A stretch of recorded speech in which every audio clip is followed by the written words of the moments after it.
मागील काही दिवसांपूर्वी कोणतेही व्यसन नसताना पत्नीने संगनमत करून ग्रामसेवक असलेल्या पतीला बळजबरीने व्यसनमुक्ती केंद्रात डांबून ठेवल्याचा आरोप पत्नीवर करण्यात आला होता. परंतु आता या प्रकरणात सदर ग्रामसेवकाच्या पत्नीने समोर येऊन आपल्यावरील सर्व आरोप फेटाळत सदर प्रकरणात बातम्या प्रसिद्ध करत असताना वर्तमानपत्रांनी फक्त पतीचीच बाजू दाखवली, आपली बाजू दाखवलीच नाही असे म्हणत त्या ग्रामसेवकाला व्यसनमुक्ती केंद्रात का टाकले याबाबत मोठा खुलासा करत आणखी गौप्यस्फोट केला आहे. काही दिवसांपूर्वी वेगवेगळ्या वर्तमानपत्रामध्ये जी काही बातमी आली होती की पत्नीने पतीला व्यसनमुक्ती केंद्रामध्ये जबरदस्तीने डांबले आहे, तर त्यामध्ये जे काही बातमी दिली होती वेगवेगळ्या वर्तमानपत्रामध्ये, त्यावेळेला त्यांनी फक्त एकच बाजू नाण्याची पाहिली होती. त्यावेळेला त्या पत्रकार बंधूंनी माझी बाजू बघण्याचा प्रयत्नच केला नाही. म्हणून मी आज इथं माझी बाजू मांडत आहे. आणि जसं नाण्याच्या दोन बाजू असतात तसं ह्या दोन्ही बाजू नाण्याच्या लोकांपर्यंत पोहोचल्या पाहिजेत. माझ्यावर जे काही वर्तमानपत्रातून गंभीर आरोप केले होते तर त्याबाबत मी आता खुलासा करत आहे. काही दिवसापूर्वी 2-4 वृत्तपत्रामध्ये माझ्या पतीनं जे काही दिलं होतं की मला जबरदस्तीने व्यसनमुक्ती केंद्रामध्ये डांबलेलं आहे, तर त्याच्यामागे 2-4 कारणं आहेत. जसं की पहिलं कारण म्हणजे की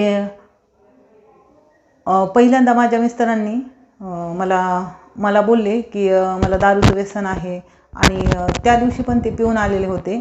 मी त्यांना बोलले की तुम्ही आज पण घेऊन आलात, तर ते म्हटले काय करावं, माझं दारू सुटतच नाही, मला टाकते का व्यसनमुक्ती केंद्रात. तर मी त्यांना बोलले की तुम्ही राहाल का तिथं, तर हो बोलले, मी राहतो म्हणे. मग माझं चांगलं होईल, माझं शरीर वगैरे खराब होतं आहे दारू पिऊन. मग मी त्यांना टाकलं. पण त्यानंतर ज्या वेळेला त्यांच्या वहिनीचे भावाचे वगैरे फोन यायला लागले, त्यावेळेला माझ्याकडे फोन होते. तर मग ते म्हटले की तू का त्याला व्यसनमुक्ती केंद्रामध्ये डांबलं आहेस. तर डांबलं असा त्यांनी शब्दप्रयोग तिथं वापरलेला आहे. तर मग हे सगळं चुकीचे त्यांनी माझ्यावर केलेले आरोप आहेत. तर त्याच्यामागचे जे कारण आहे ते 2-4 कारणं म्हणजे, पहिलं कारण म्हणजे की जे त्यांच्या वहिनीसोबत असलेला अफेअर की ज्यामुळं पूर्ण त्यांच्या घराचा जो हे आहे खर्च आहे मुलांचा वगैरे, तर तो खर्च माझे मिस्टर स्वतः करतात. म्हणजे त्यांच्या वहिनीकडेच त्यांचं ATM आहे आणि ते जसे पैसे लागतील तसं खर्च करतात. आणि आम्हाला माझ्या मुलांना वगैरे पैसे व्यवस्थित देत नाहीत खर्चायला, शिक्षणाला. परत ते म्हणतात मुलीला कशाला शिकवतो, मुलगी कलेक्टर पण झाली तरी पण ती नवऱ्याच्याच घरी जाणार आहे, तर मुलीला शिकवू नको, काय नको. मग त्यापेक्षा माझ्या मुलाचे गाड्याचे हप्ते थकलेले आहेत, त्यासाठी मला पैसे दे, माझ्याकडे दे. हे एक त्यामागचं कारण आहे. आणि आत्ता सध्या ते त्यांच्या वहिनीकडेच जाऊन राहतात. ते म्हणतात की तू मला आवडत नाहीस आता, माझं ते पहिलं प्रेम आहे. मग ते सध्या तिकडंच आहेत, त्यांच्या वहिनीजवळ राहतात. आणि ह्या सगळ्या गोष्टीची कल्पना सगळ्या घरातल्या लोकांना आहे. आणि दुसरं म्हणजे त्यांचे मुलं व्यसनी आहेत. माझे जे दीर आहेत त्यांचे 3 मुलं व्यसनी आहेत ते. आणि ते असं बोलले माझ्या मिस्टरांना की व्यसनमुक्ती केंद्रात वगैरे जाऊ नको, माझ्या इथं येऊन राहिलास तर आपण माझे मुलं आपण सगळे 4-5 जण सोबत दारू पीत जाऊ आणि तुला टोकणारी तुझी बायको तिथं नसेल. ते एक यामागचं कारण आहे. आणि आणखी एक मेन कारण म्हणजे ज्यावेळेला माझे सासरे वारले त्यावेळेला माझ्या सासऱ्यांचा जो पेन्शन यायचा 35,000 रुपये, तर त्या पेन्शनमध्ये पूर्ण त्यांच्या घराचा उदरनिर्वाह व्हायचं. मग त्यांनी असं बोलले की सासरे वारल्यानंतर आम्हाला 1 वर्षभर पेन्शन उचलू द्या आणि कोणालाही सांगू नका. तर ह्या गोष्टीचा मी विरोध केला होता की मी म्हटलं की मेलेल्या माणसाचे पगार वगैरे उचलणं हे गुन्हा आहे.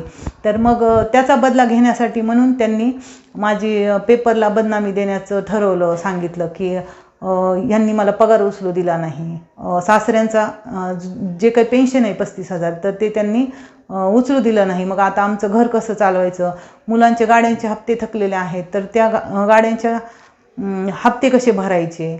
मग ह्याला विरोध केल्यामुळं त्यांनी माझ्या पतीला घेऊन गेलेले आहेत आणि माझ्या पतीचं ATM त्यांच्याकडंच आहे. माझ्या मुलांना व्यवस्थित ते खायला प्यायला पैसे देत नाहीत किंवा शिक्षणालाही खर्च करत नाहीत.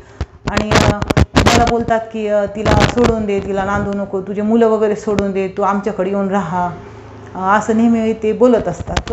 हे मुलांना मला व्यवस्थित पैसे खर्चायला देत नसल्यामुळं घरगुती हिंसाचारा अंतर्गत मी त्यांच्याकडनं 8,000 पोटगी घेत आहे.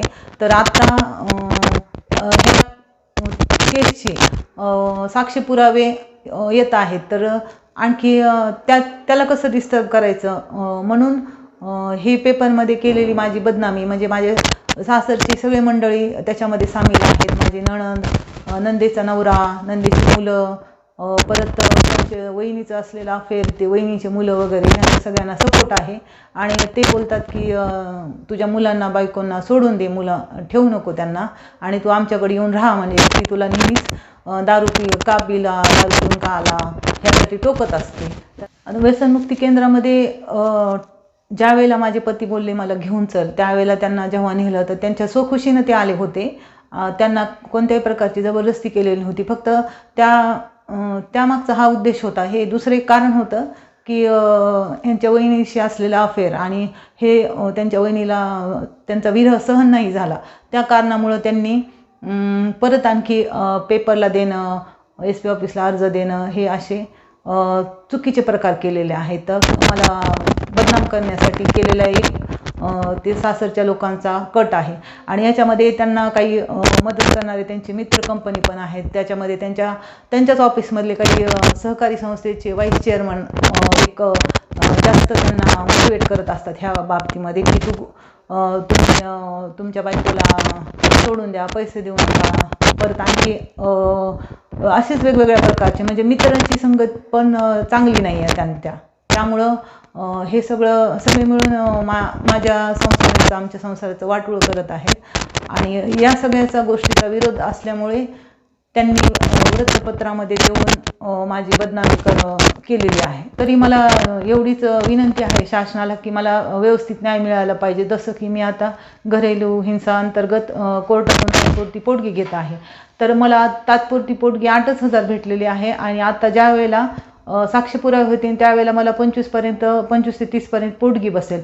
तर त्यामुळे माझे सासरचे लोक असं बोलतात की इथंच आमच्या घरात राहून आमच्या नाकावर टिचून पोटगी घेतेस का, घरातून चालती हो. परत मला घरी येऊन माझी नणंद, माझे जावं वगैरे घराच्या बाहेर काढतात, येतात, कधीही येतात, निघ म्हणे घरात, इथं राहायचं नाही.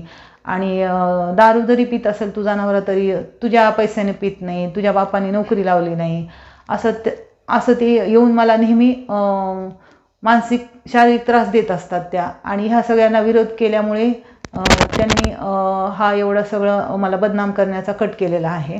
खरं तर ह्यांना हे व्यसन खूप दिवसापासून आहे. आणि मला माझ्या मुलांच्या फ्युचरची आणि माझ्या पतीच्या शरीराची काळजी आहे, किंवा एक त्यांच्याबद्दलचं प्रेम आहे, त्याबद्दल मी त्यांना त्यांच्या म्हणण्यानुसारच व्यसनमुक्ती केंद्रामध्ये टाकलेलं होतं. तर आता माझ्या मुलांचं फ्युचरचं, माझ्या मुलांना पैसे वगैरे देत नाही, ते त्यांच्या वहिनीकडे ते ATM आहे. आत्तापर्यंत माझ्या पतीने गावाकडील घर, शेती हे सगळं त्यांच्या वहिनीच्या नावावर करून टाकले. आणि आणखी त्यांना इतरही बाहेरचे नाद आहेत. तर आत्ता सध्या फक्त माझ्याकडे राहतं घर आहे, आणि ते पण विकण्याचा ते प्रयत्न करत आहेत. आता माझी सरकारकडे एवढीच विनंती आहे की मला आणि माझ्या मुलांना न्याय मिळावा. आणि आम्ही कोणत्या हालातीत जीवन जगत आहात ते आम्हालाच माहिती आहे.